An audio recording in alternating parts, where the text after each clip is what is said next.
വരാനിരിക്കുന്ന ഡൽഹി നിയമസഭാ തെരഞ്ഞെടുപ്പിലെ മൂന്നാംഘട്ട സ്ഥാനാർത്ഥി പട്ടിക കോൺഗ്രസ് പുറത്തുവിട്ടു. പ്രമുഖരുടെ പേരുകൾ അടങ്ങിയ 16 പേരുടെ പട്ടികയാണ് പാർട്ടി പുറത്തുവിട്ടിരിക്കുന്നത്. മുൻ കേന്ദ്രമന്ത്രി ഉൾപ്പെടെ ശക്തരായ സ്ഥാനാർത്ഥികളെ തന്നെ രംഗത്തിറക്കി മത്സരം കടുപ്പിക്കാനാണ് കോൺഗ്രസ് ലക്ഷ്യമിടുന്നത്. കോൺഗ്രസ് കൌൺസിലറായ ആരിഫ ഖാനും മുൻ കേന്ദ്രമന്ത്രി കൃഷ്ണ തിരാത്തും AAP വിട്ട് കോൺഗ്രസിൽ ചേർന്ന ധരംപാൽ ലക്രയുമാണ് ഇതിൽ പേര് വന്നിരിക്കുന്ന പ്രമുഖർ. ഇതോടെ 70 അംഗ ഡൽഹി നിയമസഭയിലേക്കുള്ള തെരഞ്ഞെടുപ്പിൽ 63 മണ്ഡലങ്ങളിലേക്കുള്ള സ്ഥാനാർത്ഥികളെ കോൺഗ്രസ് പ്രഖ്യാപിച്ചു കഴിഞ്ഞു. പട്ടേൽ നഗറിൽ നിന്നാണ് പാർട്ടി കൃഷ്ണ തിരാത്തിനെ മത്സരിപ്പിക്കുന്നത്.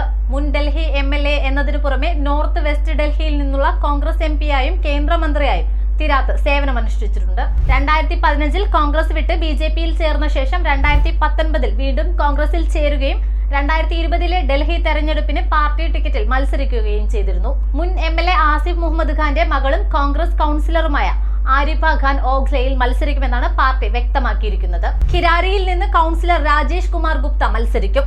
2 തവണ മുൻ കോൺഗ്രസ് MLA-യായ ഭീഷം ശർമ്മ ഖോണ്ടയിൽ നിന്നും മുൻ കോൺഗ്രസ് MLA കുൻവർ കരൺ സിംഗ് മോഡൽ ടൗണിൽ നിന്നും ജനവിധി തേടും. അതേസമയം ഇക്കുറി പതിവ് രീതികളിൽ നിന്ന് വ്യത്യസ്തമായി തെരഞ്ഞെടുപ്പ് പ്രഖ്യാപനത്തിന് മുമ്പായി കോൺഗ്രസ് പാർട്ടി ഡൽഹിയിലെ പ്രധാന സീറ്റുകളിലേക്കുള്ള സ്ഥാനാർത്ഥികളുടെ പട്ടിക പുറത്തുവിട്ടിരിക്കുന്നു. മുൻകാലങ്ങളിൽ തെരഞ്ഞെടുപ്പ് തീയതി പ്രഖ്യാപിച്ചാലും സ്ഥാനാർത്ഥിയെ നിശ്ചയിക്കാതെ വൈകിയിരുന്ന പാർട്ടിയാണ് ഇത്തവണ എക്സ്പ്രസ് വേഗതയിൽ സ്ഥാനാർത്ഥികളെ പ്രഖ്യാപിച്ചിരിക്കുന്നത്. ഡൽഹി തിരിച്ചുപിടിക്കാനുള്ള തങ്ങളുടെ ശ്രമം വ്യക്തമാക്കിക്കൊണ്ടാണ് കോൺഗ്രസിന്റെ ഈ വമ്പൻ നീക്കം. അടുത്ത കാലങ്ങളിൽ ശക്തരായ എതിർ സ്ഥാനാർത്ഥികൾക്കെതിരെ മത്സരിക്കാൻ പല കോൺഗ്രസ് നേതാക്കളും മടി കാണിച്ചിരുന്നു.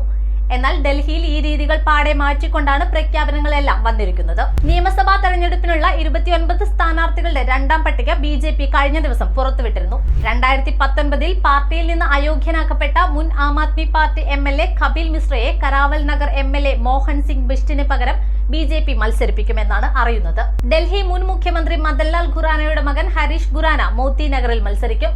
കൂടാതെ ആം ആദ്മി പാർട്ടിയുടെ മുൻ മന്ത്രി സത്യേന്ദർ ജെയിനെതിരെ BJP നേതാവ് കർണയിൽ സിംഗ് ഷക്കൂർ വസതിയിൽ മത്സരിക്കും.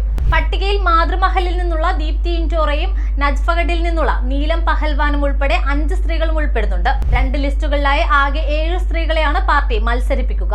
7 സീറ്റിംഗ് MLA-മാരിൽ 2 പേരെ പാർട്ടി മാറ്റി. 70 അംഗ നിയമസഭയിലേക്കുള്ള 58 സീറ്റുകളിലെ സ്ഥാനാർത്ഥികളെയാണ് BJP ഇതുവരെ പ്രഖ്യാപിച്ചത്. 1998 ഡൽഹി ഭരണം പിടിക്കുകയും 2015-ലെയും 20-ലെയും തെരഞ്ഞെടുപ്പിൽ 3ഉം 8ഉം സീറ്റുകൾ നേടുകയും ചെയ്ത BJP 70 അംഗ നിയമസഭയിൽ ഭൂരിപക്ഷം ഉറപ്പിക്കാനുള്ള ശ്രമത്തിലാണ്. അതേസമയം ആം ആദ്മി ഡൽഹിയിലെ മുഴുവൻ സീറ്റുകളിലേക്കും നേരത്തെ തന്നെ സ്ഥാനാർത്ഥികളെ പ്രഖ്യാപിച്ചിരുന്നു.